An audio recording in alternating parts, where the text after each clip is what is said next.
No, I'm just kidding.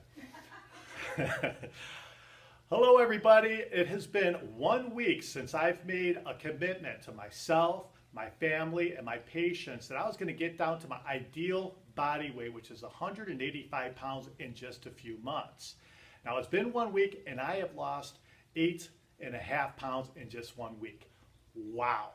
I mean, that exceeded even my expectations. I figured I would lose maybe around 4 pounds or so a week. Now, I do realize that a lot of that weight is probably water loss, but and I also realize that that's going to slow down my weight loss. It's probably going to slow down over the next few weeks, but listen, I'm okay with that. I feel good, and I'm good with that. So you may be asking yourself, well, what are you doing?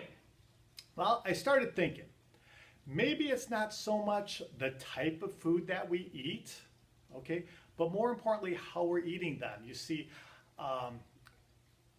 I've never really been into processed foods at all. I mean, my two hobbies are gardening and cooking, so I've never really been into processed foods. So maybe it's more, how are we eating that? Because when you look back at our ancestors, they always went through weekly periods of feast and famine. They would eat tons of food when it was available, and then they would go through periods of famine where they would allow their bodies to restore and rejuvenate and repair. And you look in our society, we're taught to constantly feed ourselves. We're taught that we eat 3 meals a day, smaller portions, and stack in between those meals. So our body's constantly burning sugar for energy instead of fat. And our insulin levels are always elevated. And insulin is a storage hormone. It stores any excess sugar as fat. Okay? Insulin also blocks the hormone glucagon. See, glucagon is the hormone that releases fat for energy. So even minor elevations in the levels of insulin in your blood will block the hormone glucagon from releasing fat for energy.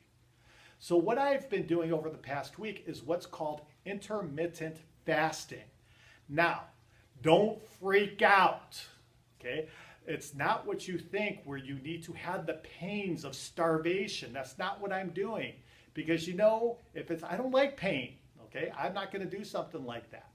But there are 3 types of intermittent fasts that I found in the research, and I chose the easiest one, of course, because I'm like everybody else. If it's too difficult, I'm not going to do it.